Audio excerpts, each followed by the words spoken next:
lendo do versículo 14, tá? Do 14 até o 22. Apocalipse 3, do 14 ao 22. A palavra vai dizer assim: Ao anjo da igreja em Laodiceia, escreva: Estas são as palavras do Amém, a testemunha fiel e verdadeira, o soberano da criação de Deus. Conheço as suas obras, sei que você não é frio nem quente. Melhor seria que fosse frio ou quente. Assim, porque você é morno, não é frio nem quente, estou a ponto de vomitá-lo da minha boca. Você diz: Eu estou rico, adquiri riquezas e não preciso de nada. Não reconhece, porém, que é miserável, digno de compaixão, pobre, cego e que está nu. Dou este conselho: compre de mim ouro refinado no fogo, e você se tornará rico. Compre roupas brancas e vista-se para cobrir sua vergonhosa nudez. E compre colírio para ungir os seus olhos e poder enxergar. Repreendo e disciplino aqueles que eu amo. Por isso, seja diligente e arrependa-se. Eis que estou à porta e bato. Se alguém ouvir a minha voz e abrir a porta, entrarei e cearei com ele e ele comigo. Ao vencedor darei o direito de sentar-se comigo em meu trono, assim como eu também venci e sentei-me com meu Pai em seu trono. Aquele que tem ouvidos, ouça o que o Espírito diz às igrejas. Amém? Então nós estamos aqui diante de uma das cartas que foram enviadas às igrejas da Ásia Menor. Essa, em específico, é a carta à igreja de Laodiceia. E Laodiceia é uma cidade que hoje não existe mais, mas que, ao tempo em que recebeu essa carta, era uma das maiores cidades do mundo daquela época. Dentro daquela região da Ásia Menor, era provavelmente a cidade mais rica. Rica por diversos fatores. Ela estava bem localizada, e localizada entre outras duas grandes cidades, a cidade de Colossos e a cidade de Herápolis, e ela também tinha dentro da sua própria estrutura de cidade algumas indústrias que a faziam ser uma cidade bem desenvolvida. Abrigava muito dinheiro, muitas pessoas ricas, abrigava uma grande indústria de tecido, especialmente de lã, e lã da cor preta, que era para aquele mundo daquela época algo extraordinário, e tinha também uma escola de medicina, uma faculdade de medicina muito grande, onde a especialidade daqueles que ali estudavam era a oftalmologia e a fabricação de colírios.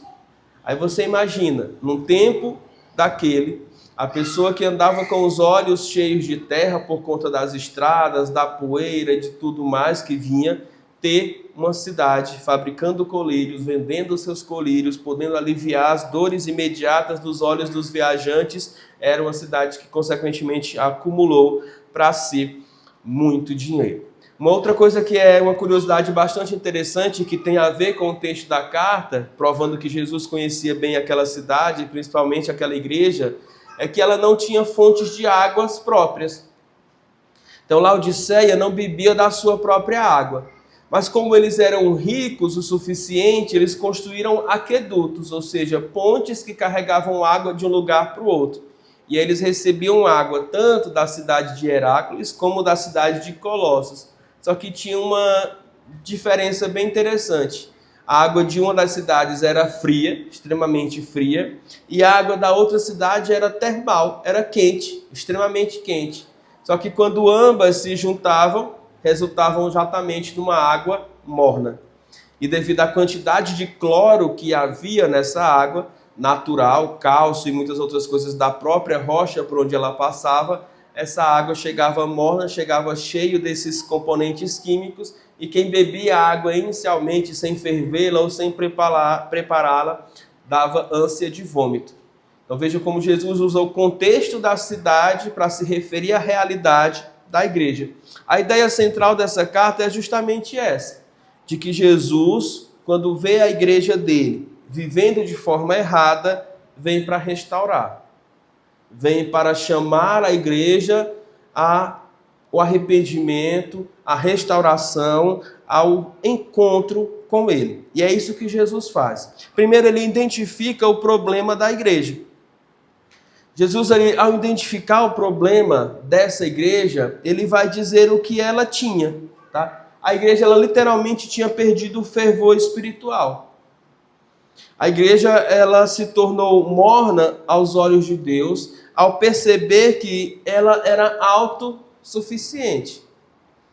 Irmãos, e talvez uma das piores coisas que possam existir, até mesmo pior do que o ímpio, seja um crente, seja uma igreja, seja no individual, um crente, uma igreja, no coletivo, que acha que não precisa de Deus.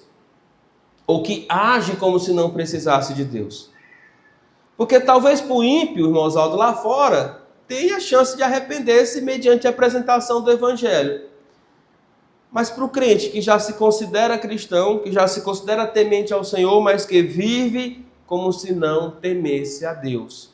Que vive como se não tivesse que prestar contas da sua vida a Deus. Que vive entendendo que o que ele é e o que ele possui já é suficientemente importante e significativo para que ele possa conduzir a sua vida da sua maneira, da maneira que ele quer.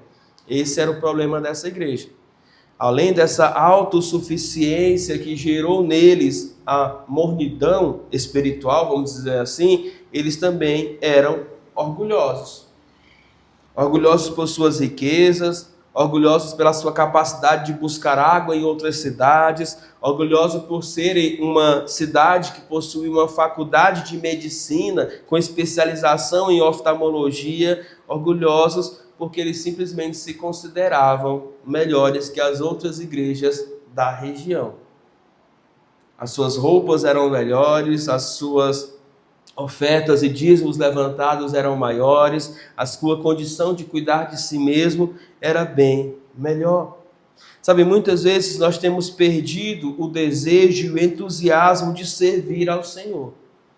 Só que servir ao Senhor não pode jamais se tornar na nossa vida algo mecânico, algo que eu faço por fazer. O convite do Senhor, inclusive, a outra igreja dessas 7 que são mencionadas aqui é: lembra-te de onde caíste e volta ao primeiro amor. Sabe, retorna aquela paixão que você tinha pelas coisas de Deus, pelas coisas do Senhor, por ler a Bíblia, por falar com o Senhor, por conversar com Deus, por estar em comunhão com a sua igreja, porque são essas coisas que mantêm a chama da fé no nosso coração acesa. Acesa. Não é nada mais, nada menos do que isso. Essa igreja satisfazia a si própria, satisfazia as suas próprias necessidades, ao ponto de se esquecerem literalmente de Jesus. Sabe, o versículo 20 que a gente usa algumas vezes quando vai fazer um convite à salvação, um apelo, como a gente diz ali no final da mensagem, ele não foi escrito originalmente para pessoas descrentes. Ele foi escrito para essa igreja. O versículo 20, cuja frase principal diz: eis que eu estou à porta e bato. Isso significa o quê? Jesus foi convidado a se retirar dessa igreja. Sabe, e por que Jesus estava do lado de fora dessa igreja? Por muitas razões. Primeira delas, porque os irmãos simplesmente estavam vivendo bem sem Deus. Eles estavam confiando em sua própria força, em sua própria capacidade, na sua própria maneira de organizar as coisas e, obviamente, não estavam dando espaço para que Jesus estivesse ali conduzindo as suas vidas. A vida de oração tinha acabado, a vida de ouvir o verdadeiro evangelho provavelmente não existia mais. Irmãos, hoje nós temos cada vez mais igrejas semelhantes a essas. Igrejas que você chega, que você vê que tudo é bonito, tudo é maravilhoso, tudo é encantador. Mas talvez nessa igreja você não ouça o evangelho puro, genuíno e verdadeiro, que diz que você é um pecador e que precisa da salvação, a qual só Jesus pode nos dar. Nesse evangelho, nessa igreja, talvez você não ouça sobre a cruz que você tem que trazer para si mesmo, sobre a vida da qual você precisa abrir mão e negá-la para poder viver a vontade de Deus. É entretenimento, é literalmente exposição, é emocionalismo, é muitas outras coisas, mas não é Cristo sendo tudo em todos, como deveria ser. Se os irmãos fizerem uma pesquisa rápida nas megas igrejas, inclusive tem sistema de cadastro e pagamento para que você fique mais próximo do altar. Sabe quando você vê a propaganda de um evento? Aí você tem lá arquibancada, você tem camarote e você tem o setor VIP. Existem igrejas que existem essas mesmas classificações, que você paga mais por cada setor que você participa. Inclusive, Marcelo, igreja em que, por exemplo, para que você possa pagar o ingresso, vamos dizer assim, VIP, você vai ter direito lá literalmente, coffee break, como se fosse incluso já dentro daquele ingresso. Você tem seu banheiro próprio, você tem sua comida própria e seu lugar de se sentar no templo próprio, perto do altar. Aí eu fico perguntando, onde está a comunhão, a humildade, a maneira como esses irmãos vão interagir uns com os outros, conhecer uns aos outros, orar uns pelos outros, a maneira como esses irmãos estarão literalmente sendo igreja. Porque se os irmãos perceberem, é isso que Jesus cobra dessa igreja. Ele cobra dessa igreja exatamente isso. O que ele diz? Eis que eu estou à porta e bato. O que acontece? Se alguém ouvir a minha voz e abrir a porta, entrarei e cearei com ele e ele comigo. O que é isso, irmãos? Comunhão. Jesus está dizendo, olha, vocês se fecharam em vocês mesmos, vocês estão satisfeitos com a roupa que vocês têm, vocês estão satisfeitos com o dinheiro que vocês têm, vocês estão satisfeitos com a capacidade de curar doenças que vocês têm, mas deixa eu dizer uma coisa para vocês, verdadeiramente e espiritualmente, vocês estão pobres, vocês não estão curados porque vocês não estão enxergando que eu estou do lado de fora, então vocês são cegos, e vocês que acham que estão bem vestidos, vocês estão simplesmente nus na minha presença, ou seja, de maneira vergonhosa. Então eu estou aqui batendo a porta, e se vocês abrirem, eu entrarei e eu terei comunhão com vocês. O que faltava nessa igreja era justamente ter comunhão com o Senhor. Era compreender que o Senhor estava ali, que o Senhor desejava adentrar, afinal de contas ele é o Senhor da igreja. Como é que ele se apresenta no começo da carta? Eu sou o Amém. Eu sou a testemunha verdadeira. Eu sou o soberano da criação de Deus. Então Jesus é a confirmação, Jesus é aquele que tem a soberania sobre toda a criação e Jesus é aquele que fala das coisas verdadeiras. E por isso ele aconselha ao povo, dizer, olha, vinde, comprai roupas brancas para que vocês possam se vestir e cobrir os pecados de vocês. Comprai de mim o verdadeiro colírio que vai abrir os olhos espirituais de vocês e recebei de mim o pão para que vocês possam ter comunhão. Nós não podemos viver a nossa vida, irmãos, enclausurados, achando que estamos fazendo um monte de coisas para Deus, sem que Deus esteja no meio delas, sem que Deus seja o centro delas, sem que Deus seja aquele que direciona estas coisas, sem que Deus seja aquele que literalmente dirige as nossas vidas. É preciso estar muito atento para que, em nome de Deus, nós não estejamos perdidos por aí, vivendo um cristianismo de aparência, vivendo um cristianismo que já não aquece os corações, que já não transforma as vidas, vivendo um cristianismo que não tem nenhum significado espiritual, apenas nominal, apenas religioso, apenas de preencher a nossa agenda. Essa igreja estava vivendo um cristianismo que para eles era o máximo, mas para Jesus não era nada, porque afinal de contas ele não estava dentro de nenhuma das coisas que eles estavam praticando, que eles estavam fazendo. Então precisamos ficar atentos, porque antes mesmo de vir para julgar, de vir para dar o veredito, Jesus chama a sua igreja ao arrependimento. Jesus convida cada um de nós a conversar diretamente com Ele, a abrir os nossos olhos, a abrir o nosso coração, a abrir a nossa vida. E o convite dele é: arrependa-se.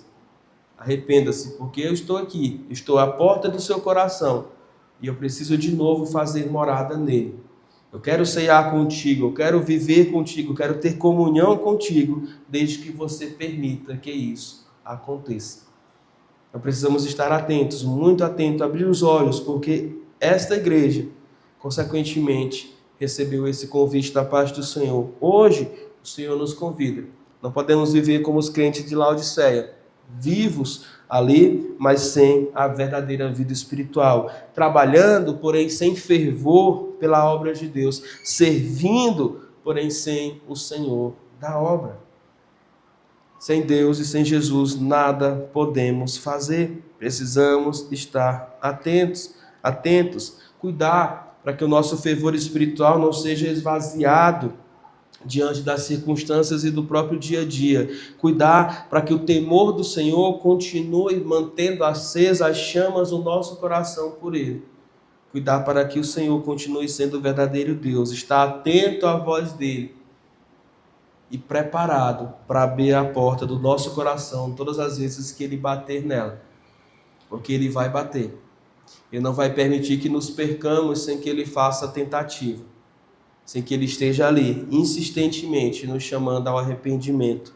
É isso que a gente precisa fazer, nos arrependermos, voltarmos à comunhão com Deus, para que os nossos corações sejam reaquecidos e assim, deixemos de ser crentes mornos e fazem parte de uma igreja morna e que não faz a vontade de Deus. Amém? Vamos ficar de pé e vamos orar. Passando para o segundo momento da escola bíblica dominical. Oremos. Senhor nosso Deus, Pai, nós, ó Deus, te agradecemos, porque a Tua palavra é verdadeira, é uma testemunha fiel, ó Deus, e é eficaz quando fala aos nossos corações. A nossa oração, Deus, é para que o Senhor visite cada vida agora, cada coração, ó Deus, aqui presente, e que possamos, ó Deus, do Senhor, recebermos, ó Deus, essa visita de bom grado. Deixarmos que o Senhor, ó Deus, não só adentre pela porta da frente, mas, ó Deus, possa caminhar por todos os cantos, todas as áreas da nossa vida, para, ó Deus, corrigir, para, ó Deus, repreender, para, ó Deus, transformar, para que assim, ó Deus, a chama do nosso coração em relação à fé que temos ao Senhor possa permanecer acesa, brilhando e resplandecendo para a glória do Teu nome. Que não sejamos encontrados, ó Deus, entre aqueles que o Senhor deseja vomitar, entre aqueles que o Senhor deseja jogar para longe, para fora, para distante de Ti, mas que sejamos aqueles a quem o Senhor promete ao final do texto: sentaremos com o Senhor no seu trono, reinaremos com o Senhor, comunhão com o Senhor teremos. Abençoe-nos, ó Deus, cuida-nos, dirige a nossa vida. É a nossa oração no nome de Jesus. Amém. Vamos nos assentar, vamos orar silenciosamente, nos dividirmos nas nossas classes da escola bíblica dominical.